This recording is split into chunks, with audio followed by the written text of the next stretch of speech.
Hey everybody, welcome to This Is Art Show. I'm your host, Nathan Sherritt. This is the only art show that I personally host. So today we're doing a studio visit with installation artist Megan Mosholder. So, how you doing, Megan? I'm awesome. How are you, Nathan? You couldn't even fucking stand up, could you? Hell no, man. I lived on the floor. God damn it. I don't know how I can deal with this level of amateurism. Right. Well, I can work on it. I can fix it. Come on, just show some respect, you know? Like, we come into your house with all this stuff and all these people, and we're like, do something for us, and then you're like, I'm just going to sit on the floor. Well, you know, I'm kind of lazy. I know. You're very lazy. So everything good with the stream? Looks great. Yeah, it's got the record button on and all that fun stuff. So, all right, cool. I don't even know if it sent out a tweet, but whatever. So what we're doing today is we're having a studio visit with Megan. She is an artist in residence at the Skylark. Mm-hmm. Skylark. Yeah, just the Skylark. Thing. That's what they. Yeah, it's a new residency they brought here to help activate this space, which is interesting because that's what I do anyway as an installation artist.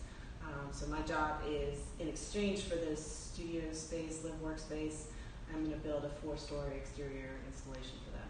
Cool. So maybe we'll take a walk over there and see if our Wi-Fi holds up or the cell signal holds up. You're going to make me walk. You're going to do it because content. And context. And context. And promotion and marketing and anyway. All that stuff. All right, so we are in your LiveWorks studio. You're here for like 15 months? Yep. Cool. When can I have one? Well, let's talk to Melania and see what she says. All right, let's do it.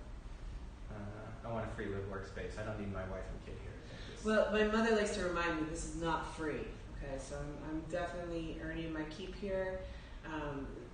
We're still in the process of talking to the owners about approving the budget that I sent them. Right. So we're in that negotiation phase. I'm not the only artist here. There's 3 of us. So right next door to me is Eric Nine, and he is a graffiti and muralist artist. So he is working on a mural, and Lacey Longino is also here. Mm-hmm. She's not only the social director here, but she's also working on a mural, several murals for Skylark. Is that who we met? Eric? No, who did we just meet? The woman. Well, that's Melania. That's Melania. Yeah, okay. She's a director. She's the one who's kind of organizing all this. Her job, she's kind of like a creative director. Mm-hmm. So she is responsible for kind of activating apartment complexes and getting people to want to live there. She's in charge of, kind of building a community. So you're basically just selling out to get some free space? Hell no. Never would I sell out. Yeah, definitely need space. That's such a Gen X thing to say. We're not a Zoomer. Zoomers are like, fuck yeah, I'm going to sell out. Give me the money, bitches. Yeah. I earn it. Well, gosh, we all need money, definitely. We all need money. I thoroughly enjoy having money after living without it for so many years. Uh-huh. I mean, I went the opposite route. I used to have a good job in the city, working for the man every night and day, doing like celebrity portrait retouching, and I was buying like John Barbados jackets and stuff. Nice. And then I was like, I want to do art, and then it went away. Well, I'm trying to work I am trying to work the money angle. Like, I do a lot of corporate work. Yeah. And one of the reasons why I do corporate work is so I can take that money, not only live and pay my bills, but also make the work that I really want to make. And the trick is like something I learned from one of my mentors. She said you need to always maintain your integrity. You should not switch up your work just because a client says they want it, which I've always maintained. So if they're like, make it green, I'm like, no. It's so, because then they're like, well, I want that, and I'm paying you, so make it the way I want. So, and what I say is, apparently, you don't actually want an artist, you want a designer. So we're just going to stop our relationship here. I'll keep the money that you've given me thus far. We'll end this relationship, and you can go find the designer that you really want and need. And that's usually when they say, no, Megan, everything's fine. You get to do what you want. I said, excellent. You're going to like it. Yeah. I swear, you're going to absolutely love it. Nice. Yeah, I've dealt with that. I come from a design background, so it's like now I'm trying to be anti-design. Like for me, my philosophy on design is that it's solving problems through aesthetics. You know, and art isn't solving problems; it's usually creating them. Yeah. You know, so absolutely. that's what I always have to try to tell people when I'm, they're saying like, well, what's the difference? Like, isn't this thing beautiful? Isn't this art? And it's like, well, isn't that sign art? And it can be, but it's also a design that uses aesthetics to solve the problem that they need to advertise this place. Right. It's a fine line. It is a fine line. And so art often falls into that category because, things like this where you've got a commercial interest and they want to use the artists to bring people in and to give credibility to their space. Right. So then the line is, okay, but are you exploiting the artist just to get your cred up and then you screw them over as so happens so often? Or are you genuinely interested in in having a mutually beneficial relationship where the artist is just as much a part of the bargain and the equation as the money folks. And that's the key word right there, money. It's like there's something about the general population. They think that artists they enjoy this starving artist lifestyle. That they just make art. We do not. No, we don't like starving. No. Bad. So, they don't want to give us any money for whatever reason. They don't want to pay us for our work because it's something that we love and enjoy. And like, don't you love it? And the exposure, that word, right? So I mean, I maintained my work ethic post grad school and just kept that drive and kept working forward and was very scrappy for a long time. Still scrappy, still like really hustling, but always trying to maintain the integrity of my work. So when people see something, they're like, "Yep, that's a Megan Mosholder," but it's definitely a fine line when you're working with clients. Yeah, you've always, I've always admired your work ethic and the ability to, because artists are also like, we're denigrated for not having a business sense, and then when we do have a business sense, we're denigrated for selling out or for being too pushy or trying to self-promote too much, and it's like you damned if you do, you damned if you don't. Right. I think that's all bullshit. I think artists should self-promote as much as possible. Well, you have to. I think that part of self-promotion is also protecting yourself as an artist. Maintaining that integrity, ensuring that your work or brand, if we want to use that word, is always going to be yours. That cannot be manipulated by anyone. Because then it's like that manipulation when you start to change and bend to other people's will. It's your voice is lost. Right. And then it starts to become more design-oriented and less fine art for art's sake. Yeah. All right. So it's talking about Megan's work. We are in your studio, and you do have some works up. So let's poke around and give folks a little tour, and we'll talk about some arts, and I'll ask you about things, and you'll tell me about things, and then people will listen, and they will learn things. Awesome. Whether they want to or not. Whether they want to or not. We're going to make. All right. Where do you want to start? Do you want to start with where you are, or do you want to start like with that painting you were talking about? Like, let's start with where you are. Okay. Because that'll give folks a little bit of an idea of like what you are doing and where you are now and what your current idea is. So let's go that way. Okay.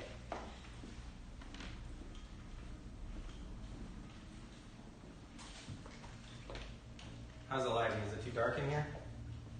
It's fine. There's a light switch if you want to turn it on. Let's see. Is that better?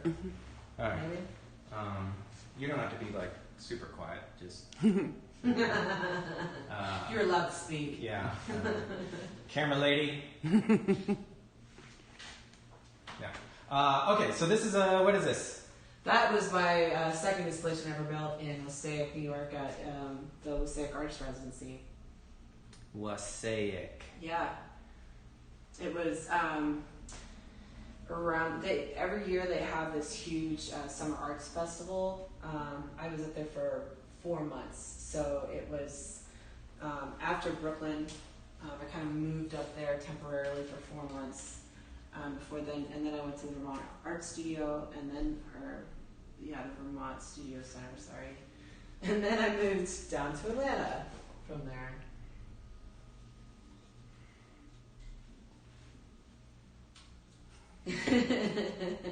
You need to be glowing, Nathan. I know. So especially with your glasses, your shiny I know. glasses. That's a good segue to what the point of today's thing is, other than hanging out with Megan, which is always awesome. We're doing just a little bit of a preview. We are going to come back soon at night and have some more fun with string. And Megan's going to try and black lights. And Megan's going to show me how to make some art of hers, and I'm going to do it the worst that I can. I'm going to suspend you from the ceiling, Nathan. Wouldn't be the first time. I'm sure. Okay, so if you can tell, she works with string a lot, string and light, to create environments. So here's one. Let's look at this, buddy. That was my thesis show in Savannah. Savannah College of Art and Design. Sadness. SCAD. Yeah. Of which we are both alma maters.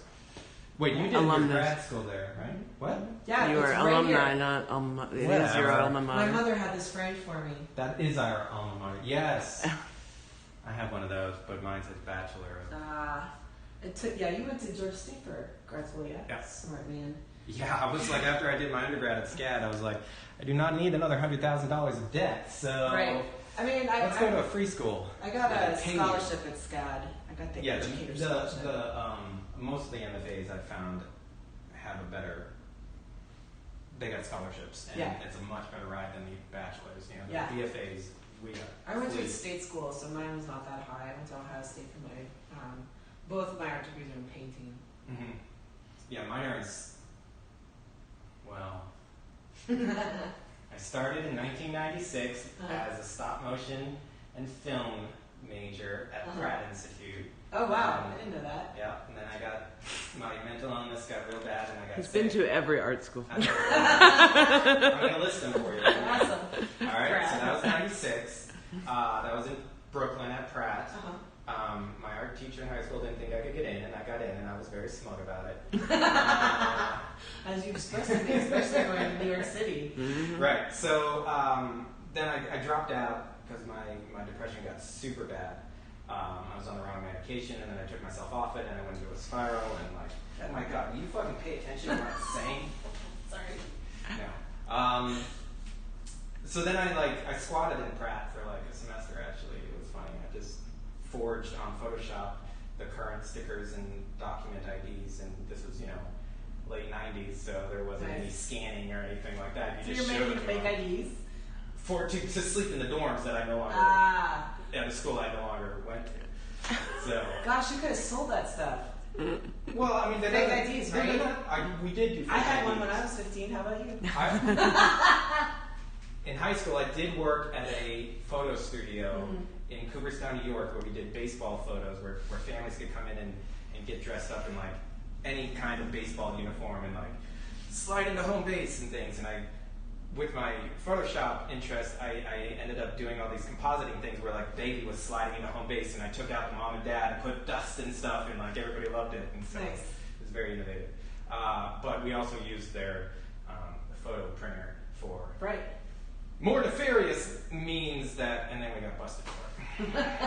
So that was the end of that. So that was Pratt.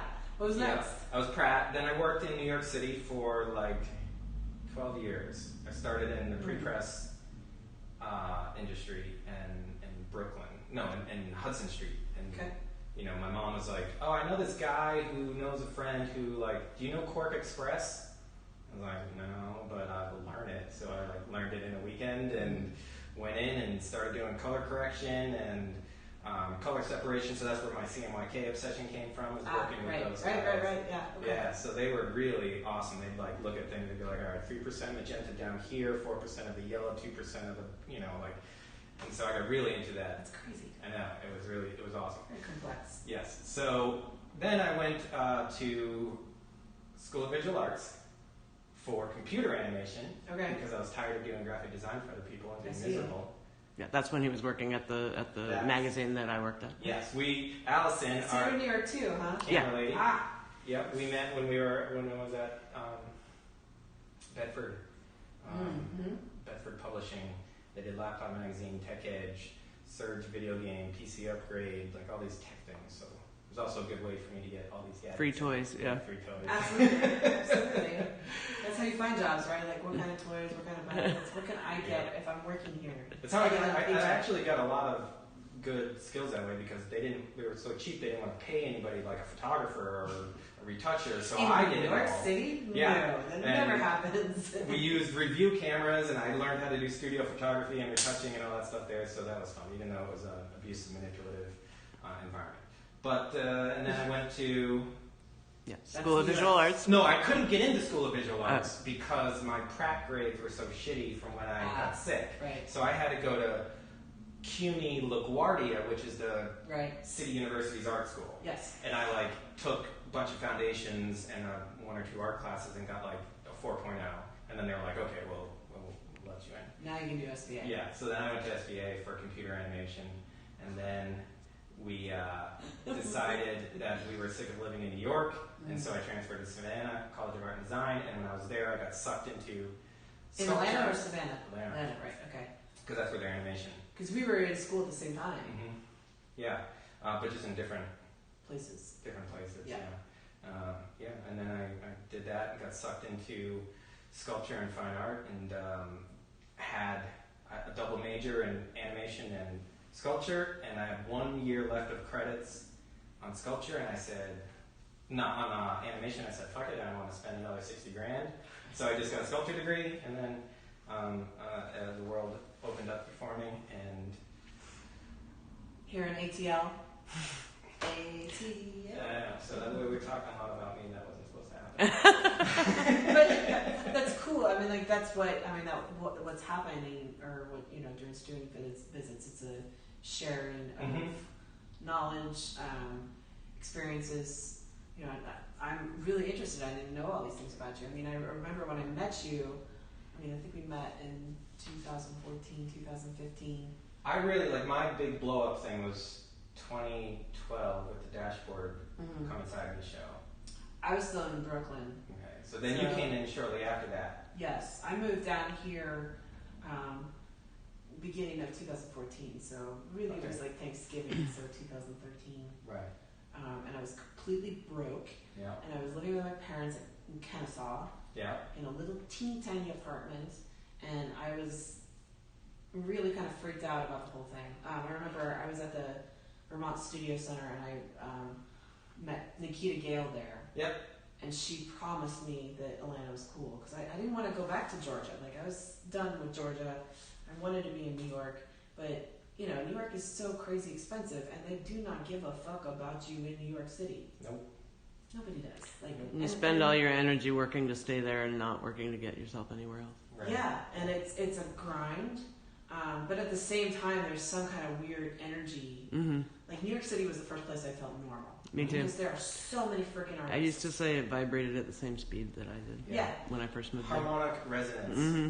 But it was exhausting, and I remember I finished grad school there, and then I was just fried, and I was paying I was pretty lucky. I found a studio space for $500 in Bushwick, right? Wow. And it had a window. Yeah, I actually lived in it for a minute. Yeah, who didn't? I mean, if you had any place. Right, I found the studio before I found the apartment. It was funny, I remember the landlord, he was like, "Are you living there?" And I was like, just for a minute. There's this weird lapse between apartments. Total lie. But I swear I was tempted by my storage space one time. I was too. You're like, where the hell am I going to sleep? I was homeless for a year. I wasn't I wasn't on the street, but I had no residence. You were couch surfing. Yeah, for a year. It was really psychologically draining. No wonder you went through depression. Jesus. Well, no, it's not that. It's the depression is just a chemical imbalance. It's not a chemical imbalance anymore. No? That's what we used to think. Just an illness. But they've done studies where they've recreated the version of weights to increase the chemicals through different means, and it has not had the same effect. So like, it's not a chemical imbalance. Nobody knows what the fuck it is. So whatever. Personally, I'm addicted to endorphins. That's what makes me feel good. Right? I play little logic games like where you're building little factories and have to like route all the manufacturing conveyor belts to things, and I play Makes me think $500 of of that. Artist, I'll remember later. But yeah, Brooklyn was it was hardcore. I was extremely poor, couldn't afford the subway. I was living in Crown Heights. I had a beach cruiser that I bought in Savannah. You had a car in New York? Whoa. No, it's a I had bike. a beach cruiser, a bike. I don't know what that is. It's a great big heavy bike. Well, it was Okay. it was a sweet bike. It had a skull on it. Skulls all over it.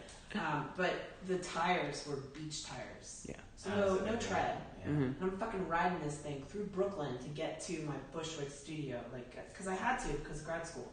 And SCAD allowed me to finish remotely in Brooklyn while working with Teresita Fernandez, as long as I came back to talk with my professors. So, every few months I would go through Grand Central with a roll of canvases on my shoulder and my rolly suitcase with my, my train food, and take a train all the way from New York down to Savannah to meet with them. That's a train ride.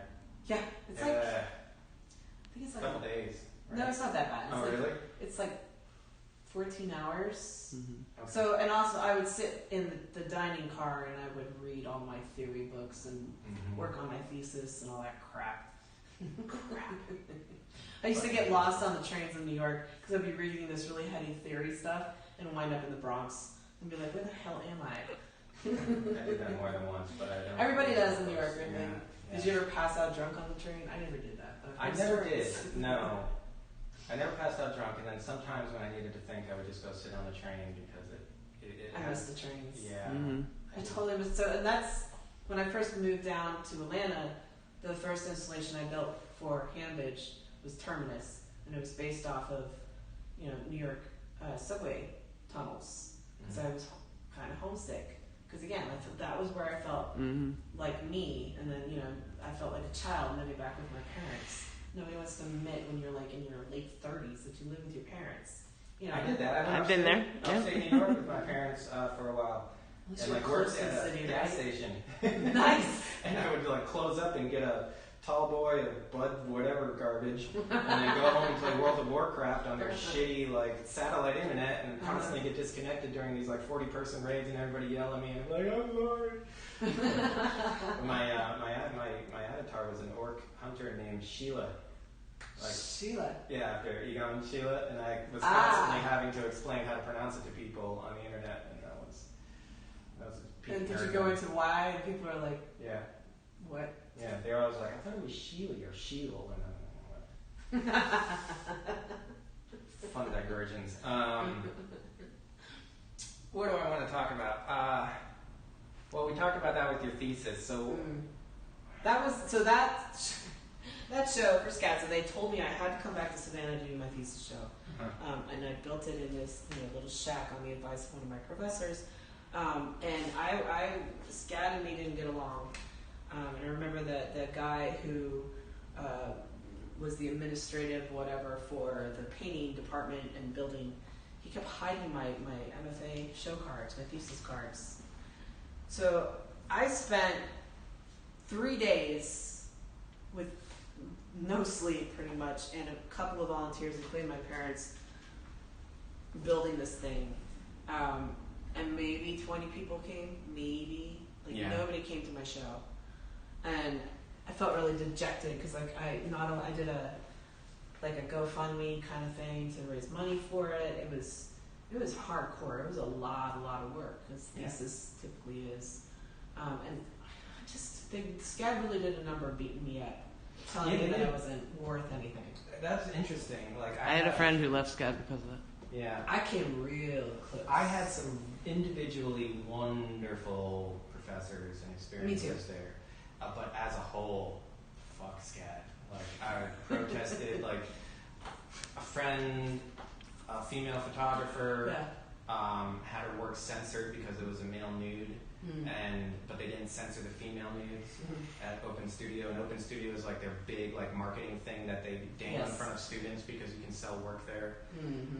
including to SCAD themselves. Including right? the SCAD themselves. So we had to do a protest. We got kicked out. National Coalition of Censorship got involved. It was a big thing. I wrote a whole blog about it, and as an anonymous, and then now the photographer works for the New York Times. So fuck them. Well, so it's kind of similar. This was right when Hurricane Sandy was also happening. Mm-hmm. So I got stuck with my folks in Atlanta for a minute, post-thesis show until Sandy was done destroying New York City. You know? I was gone by then, so Yeah. I mean, subway tunnels were underwater and all that shit. This went viral. It was in Juxtapose. It was in Hyperallergic. It was in International Magazine. This picture?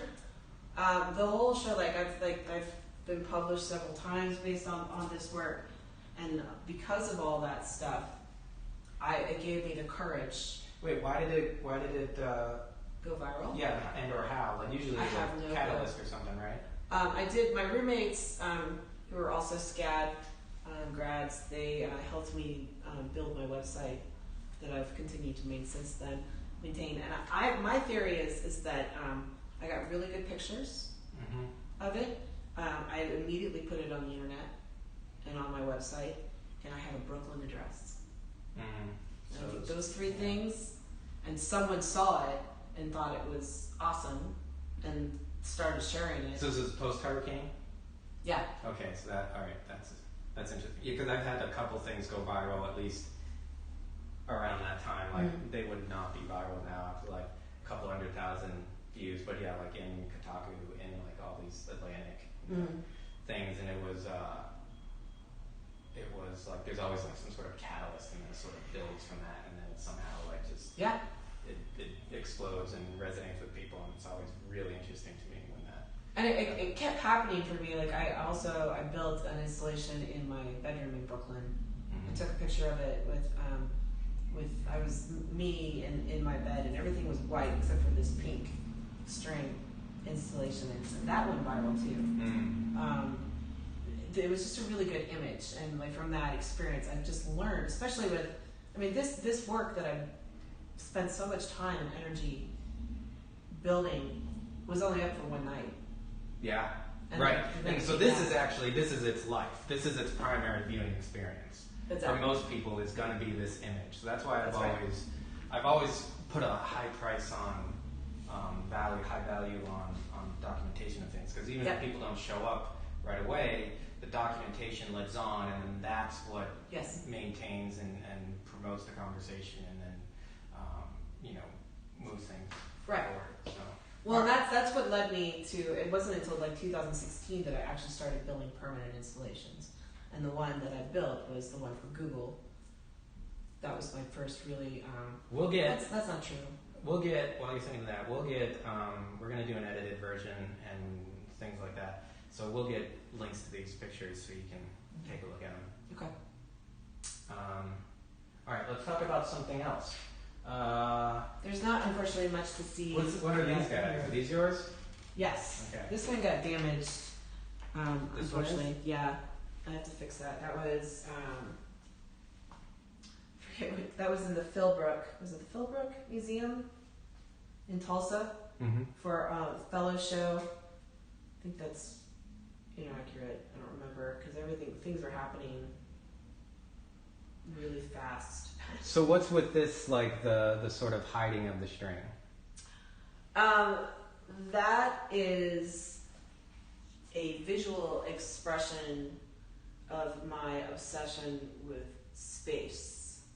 So when I first started working with the string, like I do now, I was reading The Poetics of Space by Bachelard, and I was just obsessed with this concept of trying to articulate the space between things, if that makes sense. So it's not really about the string, it's the space between. So the string is... It's like outlining things. It's like highlighting and circling. So are you thinking of the string as like just defining these individual spaces, or the space between the string and the sheath? All of it. And then also working to float the brush strokes. It's really complicated, Right. process that I haven't perfected yet because I'm working with chiffon, which is notoriously difficult to work with. And I'm basically soaking it in a clear gesso and then stretching it on the canvas. That's what this is? Yeah. Okay. So I think that the one next to it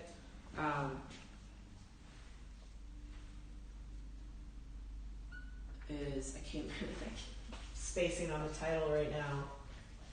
I never remember my titles. I come up with something super clever that I really like, and then I'm like, shit, what did I call that thing? Right. This reads amazingly on camera, by the way. Oh, thank you. The juxtaposition of the lines with the string. Oh my Well, god, you that's said what I'm really juxtaposition. trying to- Get a fuck out of here. Juxtaposition. I feel like we could move the chair if you want to, the dead chair, the dead weight. There you go. I just want to sit in it. Will it roll without? Yeah, Okay, it's in manual mode. sweet. All right, where do we want to talk about next? All right, let's look. What's this one? That's not mine. That's a William Mize. William Mize. I know him. Yeah. That's a screen print. It is. 20 out of 20. Then Stacey Rose. That's up here. Uh-huh. Yep, I recognize that. And who's this little laser cut? This is my friend Jave Yoshimoto from the Tulsa Artist Fellowship. Both those pieces were sent to me or brought to me when I was in the hospital. My sister and Stacey Rose. Pity art that's a great way to get some free art. Oh, I got all kinds. I got all kinds of really good free art. Like I got this piece that I love. This is Scott Eakin. I love that piece. And it's been really fun to just get all my books out of boxes that have been in boxes since Brooklyn and to hang all the art. I have so much art. Yeah. That's Matt Mayhar. This one? Yeah. That I adore. These, the stars are... He makes masks. He does. Yep.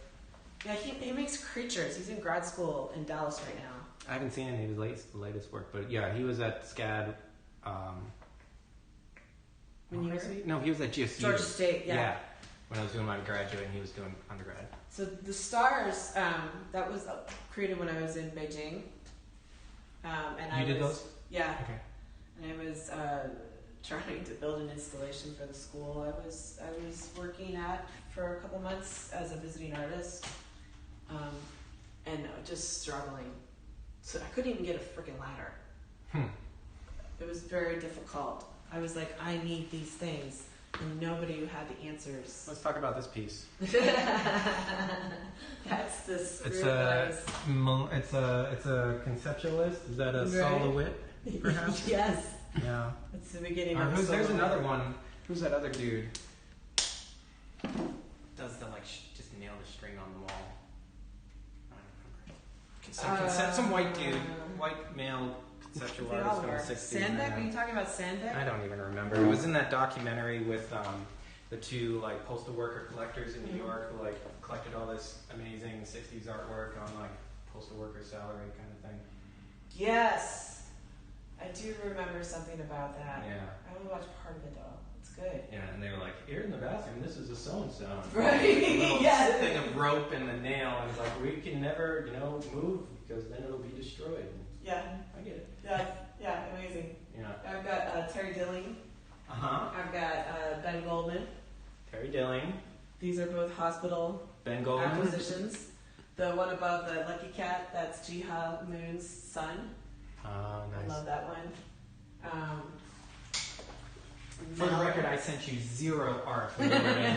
Well, it wasn't the something hospital. that I put a call out for. It was just something that I know, it's just people who are thoughtful and considerate. people just started sending me art, people wanted to hang out in my room in the hospital because it was cool. There was all this art and photographs and Christmas decorations. And Who's the sculptures. Scribbles? That's me. That's one of my grad school pieces. That was for my thesis defense. It was the 45-hour review That one's got a big story behind it. My 45-hour review never happened because my professors at GSU were too slack. They were trying to throw me out of school on an academic integrity case at the time. Oh. And I was, cool. there was a visiting artist from New York named Paul Bloodgood there at the time. And he went to a dinner party and he heard one of my professors who was on a review committee. I'm not going to say any names, but he was bragging about how he was going to smear me, fail me in my review, and get me thrown out of school. And Paul looked at him in front of all these people.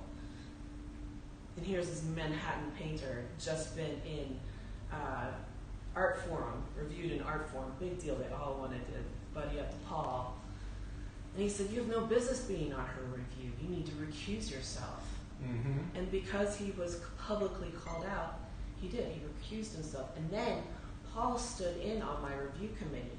He wasn't allowed to speak, but just because he was there, no one would talk any sort of shit about me. Right. Because they were afraid to be ousted. What was the deal? I'm not going to say that there has to be a deal because I've seen SCAD admin go after people just politically or whatever because, like I was talking about protests and things like that. So I'm not saying that it has to be anything or that you need to share it, but I'm just curious. There were a lot of things. Yeah. There were a lot of layers to this. Mostly it tended to be anybody who didn't toe the line. Yeah. At the SCAD line. Well, and I was also very arrogant. So arrogant. I met you and I was like, God, that girl. she's so arrogant. We're studying all this conceptual theory. They're talking about painting is dead. My degree's in painting. Mm-hmm. And I was like, well, I'm going to reinvent a way to make paintings. And they said, Megan, you can't do that. And I said, watch me. Excellent. And to be honest, I like to say it's still arrogant. But I have reinvented painting because I'm painting strength. And everybody's like, you're insane. You paint strength. Why? Yeah. It's because it's fucking cool. It's like, It's a three-dimensional mural. That's what I say it is. Tell people. It helps people understand. But it's more than that. There's this. I'm working with that old school. Painters are always trying to paint light and capture light, which is the most difficult thing to do. When you look at the old masters, especially with like oil painting, the way that the color, the paint is suspended within these layers, right? Yeah. That's what I'm doing. But it's literal. They were doing it in a literal way too. But I'm also trying to capture that light, capture the transformation, the temporal quality of light. I'm obsessed with Twilight. When the sun starts to set and all these magical, beautiful colors start to happen. Mm-hmm. That's what I'm trying to capture, and I'm trying to get people to slow down and pay attention. So with the string and using the invisible UV paint and allowing the black light to activate it over time, I'm trying to capture that magic. It's also interesting too because black light is like as close as you can get to like a visible UV light, right? Mm-hmm. Like our visible ultraviolet beyond human ability to see. Mm-hmm. Ultraviolet, we can't see ultraviolet, but when you use black light, you sort of start to see some things that you get a sense of that sort of sublime, otherworldly.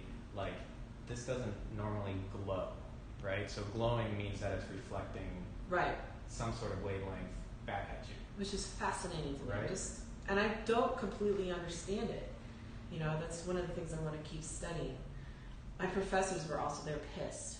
When I told them what I was doing for my thesis project, that I was making an installation out of glow-in-the-dark string, glow-in-the-dark string black light, they were speechless. Because kitsch, right? It's fucking kitsch. It's like 70s blacklight paintings. Which I'm all for. Right, me too. Me too. And that's something that I started to learn. That's one of the reasons why I ran away to Brooklyn and finished school there. Because I was like, you guys are trying to stifle me and put me in a box. And no, I'm going to go do other shit.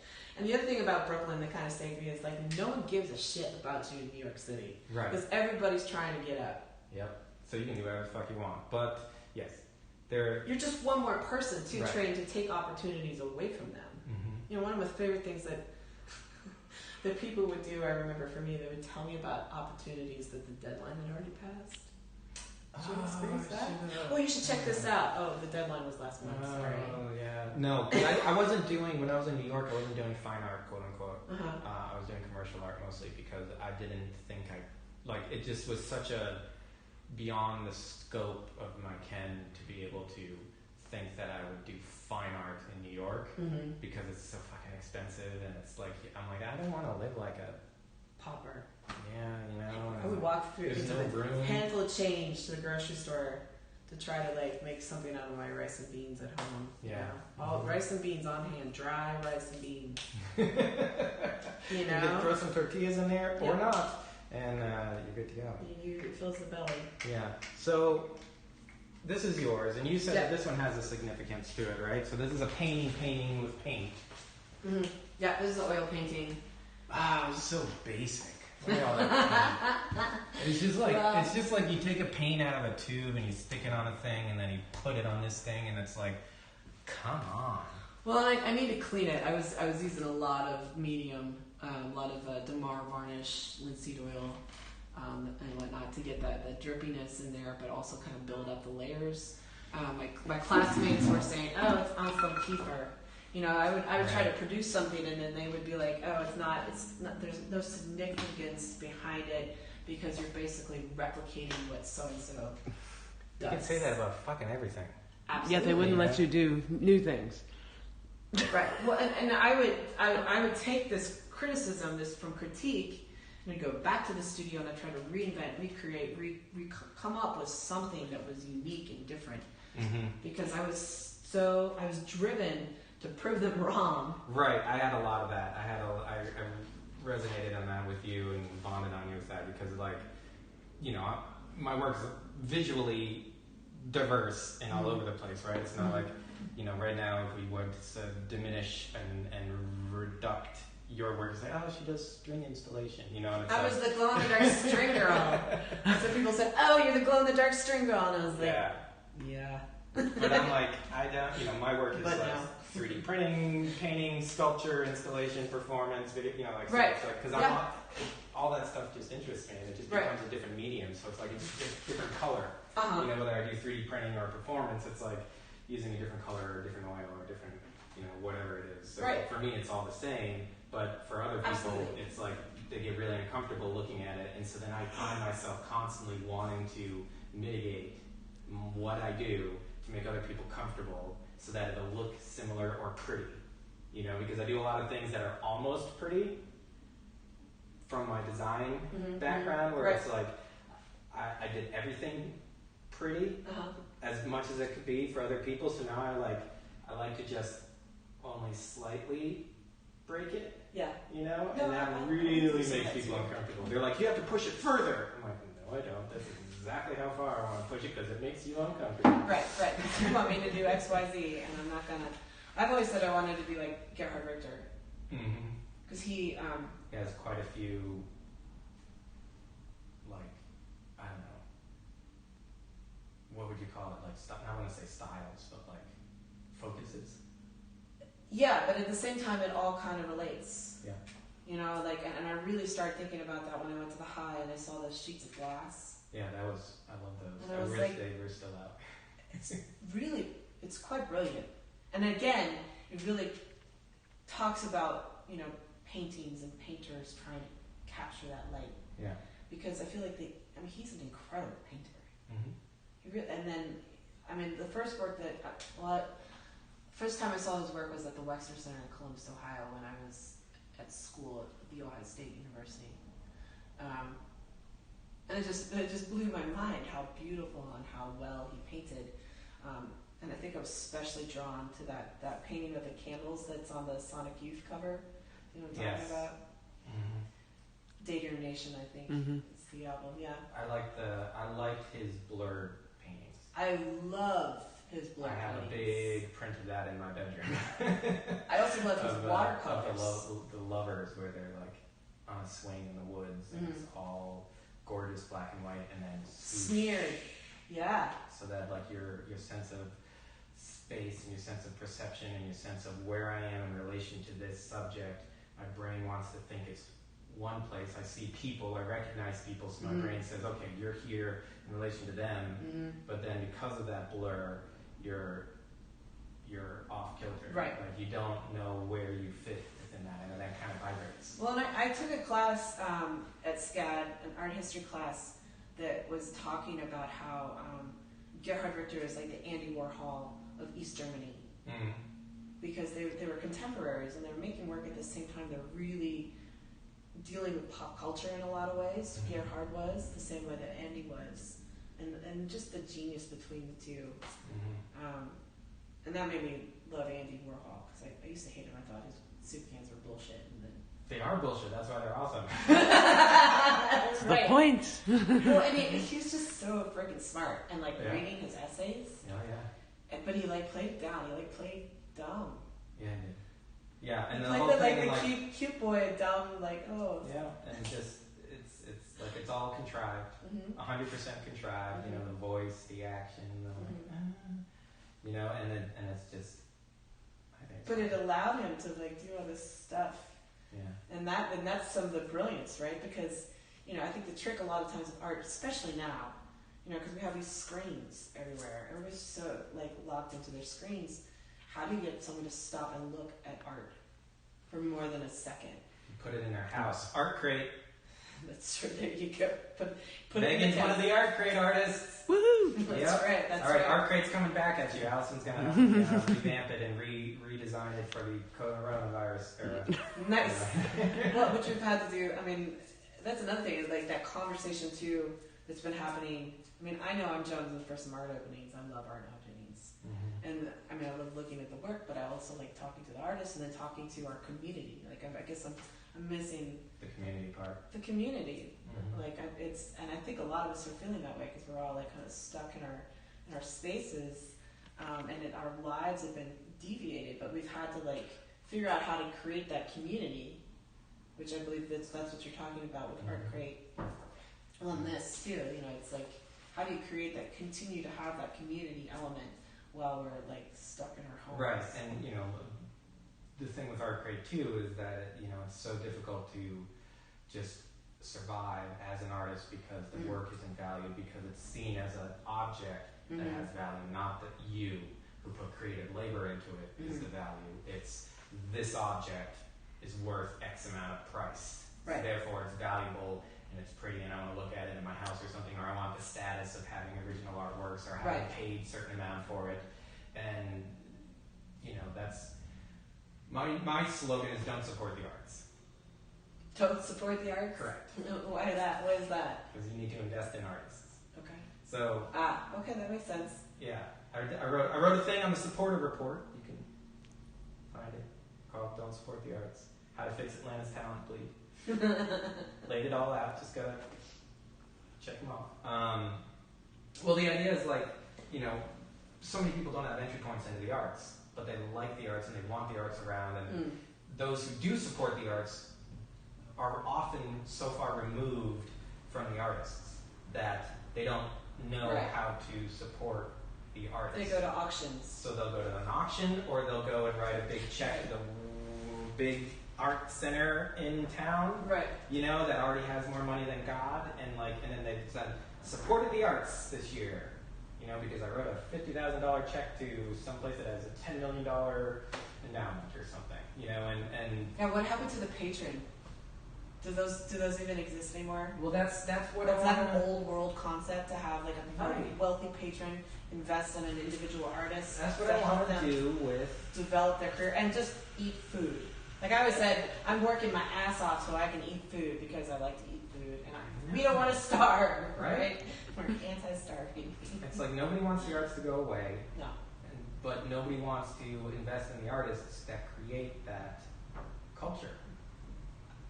And I think it's partially because one of the reasons that makes us artists is that we're a little odd. We're oddballs. I'm perfectly fucking normal, damn it. I'm gonna put that on some merch. Perfectly fucking normal. So it's like we've chosen this lifestyle, And part of the lifestyle is to starve and scrimp. And That's the thing. It's like it's a lifestyle, right? Like if you talk to a dentist, it's like, how's the dentist lifestyle going? You know, how's the landscaping lifestyle treating you? Right. It's like it's perceived as like a choice of, not that it's a job that deserves to be paid. It's like everything has to be discounted. You always have to get a deal. Like at an auction. Yeah, a fucking charity auction. Where you should be paying more than it's worth. But anyway, like we're gonna start ranting about all things. But that's part of what I want to be doing with Art Crate and other things is helping to play the long game and develop a new collector class that knows about the artist. That's why every artwork in Art Crate has a little code that you scan. You can see your lovely face. You can go to studio visits. You can know who the artist is. And invest in that individual. In your home. Well, and that's what galleries used to do. And like, it's, a gallery would find an artist, like Jean-Michel Basquiat, go there. And be like, here's some money, here's some canvases, here's some time, make some work, and we'll see what happens. Nowadays, if you're lucky enough to get a show, if the show does well, a show that you created on your own, money and time. Yep. Show that if you sell work in that first show, then the gallery will be like, okay, so we'll take you on for a couple months and see what happens. But the other problem is, you know, if you have a good gallery, they're promoting you. They're spending the time and money to go and find those collectors to invest in you. That culture, I don't feel that culture is prevalent. I was just speaking to a gentleman who was helping me with my project Sunday night about why I didn't have a gallery. And I was, you know, I had one, and I got rid of both of them because too many restrictions and not enough payoff. Not enough payoff. Too many restrictions. One of them that was local just like wanted the pretty work, and as soon as I started doing things that weren't pretty, they like glazed over and were like, "Well, is it gonna sell?" I don't, you know. And then and that's their job to market and sell you. As you're supposed to make them believe in the work, right? Not I have to make you believe in the work so that they'll just magically want it. You know, it's like that's what your job is to like. Anyway, I don't want to denigrate. I love individual galleries. I do too, and I'm not trying to do that either. But I guess the reason why I bring it up is I feel that the arts are a community, and we need to figure out a way to invest in each other so we can all survive. Galleries included, arts publications that and I'm not against donating work to auctions. I'm totally okay with that. It's just I wish that I often don't have a connection with the people who have bought my work through auctions. No, and they usually don't want to give you their names, and then if I do get their names, they're really less interested in developing any kind of relationship. They just wanted to buy a piece, because they like that one, so they're not so much like, yeah, it's amazing, great, love them, but they're not like, they're a buyer, not a collector. Right. Yes. So it's often that the relationship is like, I bought a thing off your art Craigslist auction. Well, and to be honest, one of the reasons why I'd like to be connected to those people who bought that thing, I want to know that it's okay, because a lot of my work is very exploratory, and I want to know if something goes wrong with it. I want to develop that relationship. Yeah, I had to go and repair a huge work that. Shit, it happens. So yeah, many times. I was supposed to go in the airport, and I'm so glad it didn't, because essentially it was like a huge piece that was concurrent with the biennial, and it said like, however far away I will always love you, and it was just enormous, and we were supposed to go for the Contemporaries Studio Artist Program into the airport, but then the airport moved the deadline up 2-3 weeks or something like that, and there's moved it up. Yeah, because you have to you can't go in there just to install things. You have to have things up on our. You have to have FAA federal escorts anytime that you're in there, and so because of that, their scheduling trumps everything else. So it's like they pushed that deadline so far up that I took some. I didn't have enough time to experiment with the materials, and so I took some bad advice that was good intentioned, but it ended up being horrible about putting some very high bond tape to put the acrylic letters on, and these were pretty heavy acrylic things, and they just started falling off left and right. So I spent a long time just putting that thing. I eventually used rivets, I just drilled holes with a hand drill into the acrylic and then put a freaking rivet through it. So you do know about acrylic. Yeah. Nathan's building me some boxes right now. Yeah. If any of this stuff comes in, then if I get my freaking stimulus or unemployment check to then offset the costs that I already put through it, and it's all fucking shuffle. Yeah, Right? always. The money Always. shuffle. Yeah, and it's an uncomfortable place to be in. Oh, it sucks. Yeah. Yeah, when you're like, okay, well, I got this money which is supposed to be for this, but I have to pay this bill, so I'm going to take some of that and put it towards this bill because I know that this other thing is coming soon, so I'm okay with that. That'll be fine. And then that thing doesn't show up, and then you're like, for whatever reason. For whatever, and then you're like, okay. Yeah, and I think that's something that everyone's really kind of experiencing right now. Right. A lot of people are going through this, but this is and I know that people have talked about how uncomfortable they have been with the quarantine situation because of COVID. It feels normal to me because this is.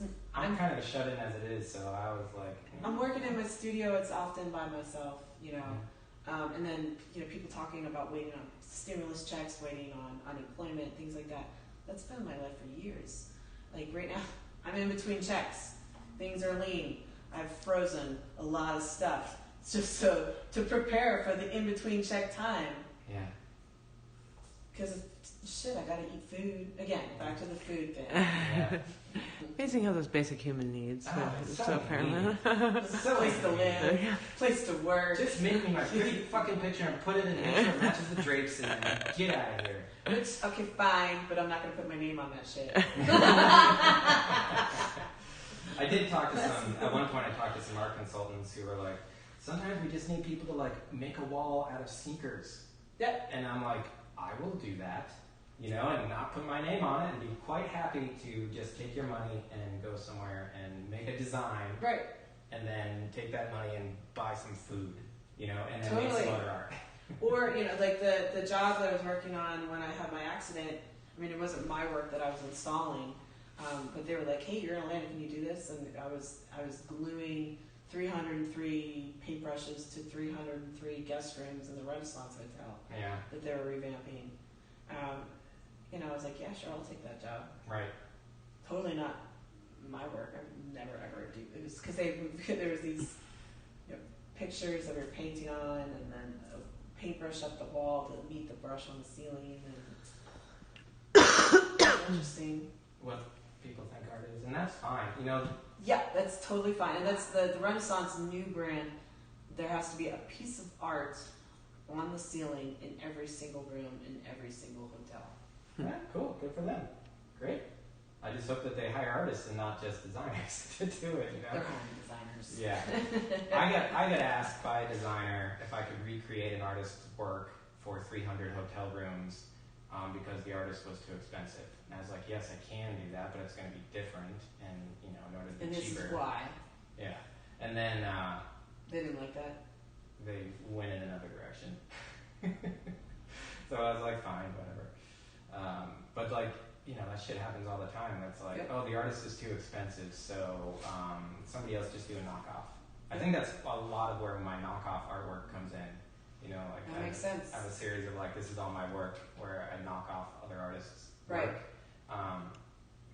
Very excited about knocking yours off. But I had. Good luck, brother. Good luck. I just take some string and Yeah, just throw it. And then paint it. Yeah, you gotta paint it. There's that You gotta super paint secret it. messages in the Yes. string. You want to help paint the belt line? We've got over 25,000 feet of rope that has to be painted. if I can. It's kind of cool. It's like painting with lasers. Yeah. Do you do it with brushes or rollers? We've been both. Yeah. With what we were discovering on the belt line, which we need to go back and finish, is that the rope was just tearing up the sponge brushes that we normally use. So you kind of have to roll it because it's a round thing that you're trying to paint, and the brushes really. But the problem with that too is that you go through a lot of paint, and the paint is expensive.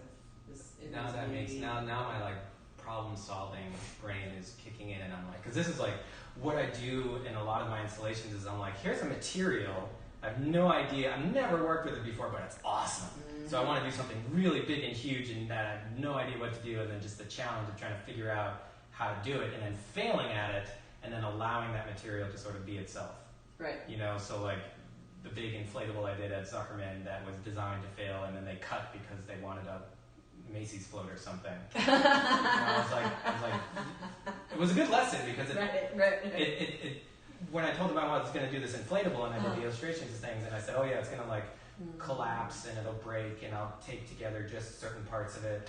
Like they thought that was going to be some planned procedural thing that like every day I would go in and do some maintenance and like. Nope, just entropy. No, it's just, the whole thing didn't come together because it was just this giant clusterfuck of 200 feet of inflatable balloons. But it taught me that I need to communicate what success looks like.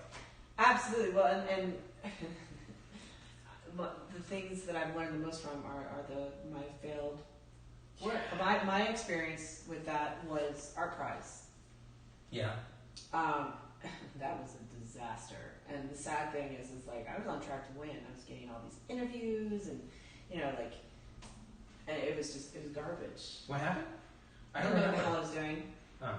I had 3 days to build this suspended installation off this giant, ominous concrete Huntington Bank building.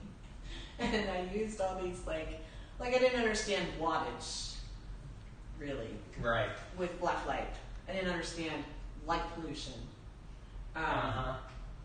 I didn't understand how much material I needed, and the person who I asked to help me with that gave me the wrong number, so I spent way too much money on material that was supposed to glow and then didn't. So we got it all hung.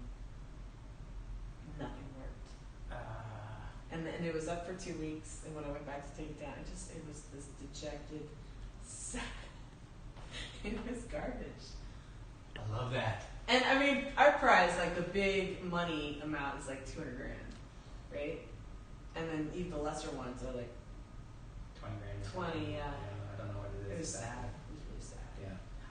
I mean, if I could go back with what I did at like Google, I fucking won. Yeah. But I didn't know what I was doing. But I learned about how to execute a project of that size in a very limited time constraint. I learned how to manage and direct people and tell them what I wanted them to do. Yeah. I learned about researching materials. Yeah. Before you go there to install it, I mean, you should check to see that it fucking glows. I mean, we got the whole thing up, you turn the lights on, nothing glowed. The whole thing was that it was supposed to be the glowing thing. And so I hand painted the entire structure. I just happened to have some UV paint in my trunk. Did that work? Yeah, but it was. I mean, I don't even have the thing on my website anymore because it was such an embarrassment. It was like 200 feet long. Yeah, Jesus. And we changed all the light bulbs in the exterior wraparound building to these black light bulbs that I had to then go back and take down all by myself with spiders. And good Lord. Because they were too low wattage and the white light was interfering with it too much? Yeah, nothing glowed. Yeah. I found that failure is such a... And then they invited me back next year. They were like, you want to do it again? I was like, no. No, thank you. Maybe now. I know how to win now. I make it an integral part of my practice, the failure. You know, like, rather than constantly trying to mitigate the failure, I make the failure a material. You know, that's part of it, so that it's like, yes, the failure and the design and the breakage, you know, is all part of it. Like, going into it genuinely trying not to fail, but knowing that somewhere something's going to break. Something's going to break. And then letting that material, whatever it is, have its own inherent characteristics and qualities and fingerprints and things that, like 3D printing, it's like lines, you know, it's a line thing, like hot glue gun and lots of lines and layers, and so people try to get rid of those layers so it looks like an injection molded piece of plastic. Right. But I'm like, man, I'm gonna make those lines really chunky and nasty and like dirty and like not accurate. Well, that's a really interesting conversation because our whole culture is so obsessed with success and what success looks like, and so often we have this veneer to hide all our failures inside, which is really sad because like failure, when you allow yourself to fail, that's when you really learn something, and ultimately you can succeed from those failures. There's no growth when you don't fail. Right. Yes. But I think that's an American It's concept. You will not fail, and that's If where a you lot work of hard enough, stress you will not fail, and right? anxiety and depression stems from. Right there, I just solved all the world's problems. All right, thanks for watching. Megan's here Go to solve fail. problems. Low power. We are at low power, so that probably is a good time. So let's wrap this up. We are going to be coming back to Megan's, and we're going to be having some more interactive glowies. That'll be fun in her studio. And we're going to make a This Is Art show work. She's going to do a time lapse for us, which is going to be crazy. I can't wait to see that for the title cards. We're going to come in at night. She's going to try to show me how to make some of her work live, and that will be interesting. To say the least. And I don't follow directions very good, so I'll try. I'll try to follow. She's a teacher. She'll do a good Just job. smack you around a little bit. I like I do all my kids. know, but I can run faster than you now, thanks to your accident. So That's true. My chair is broken, so I'm totally screwed. I just put some little rockets. This is a Just nice. wait till I have my bionic leg. Yes, and then we'll race. Then you can take it off. We get one of those like springy things. Yeah, like the runners have. Yeah. Or like I keep talking about that chick in the Kingsman with the knives on her feet. Yes. Just need to learn some kung fu. Or what was that Quentin Tarantino one where like Rose McGowan had A machine gun. a machine gun leg? It was Robert Rodriguez, but yeah. Robert Rodriguez, yeah. Which one is that? It was when he and Tarantino did the dual grindhouse thing. Tarantino's was about the car, Death Proof, I and feel then like I saw that. I need to watch it again. Yeah, it was Machine gun ridiculous. leg. yeah. It was silly. All I'll right, ask my doctor so about that. follow me on Twitch. Follow me on my Twitter, my Instagrams. They're all listed on my Twitch page. I'm going to be putting up some times. We just have to schedule with Megan, and we're going to schedule with Arma and Allison, and hopefully Zach, so we'll have some more support and more folks around so that we can really have some good fun stuff. And anything else? What's your website? MeganMosholder.com? That's right. All right, Megan, Megan, Correct. Mosholder. Mosholder. Mosholder. Like if you're out in the woods and there's some moss, you are a moss holder. But with only one S. But with only Only one. one is, that's right. Right, they're lazy, so they just We compacted it. moss holder. So what are you? I'm a moss holder. That's right. Yeah, I just go out and Hold the moss. Good. So, all right. That is all she wrote. I love you. Kisses. Goodbye. I love you. Kisses. Goodbye. I know. Where's the off? There it is.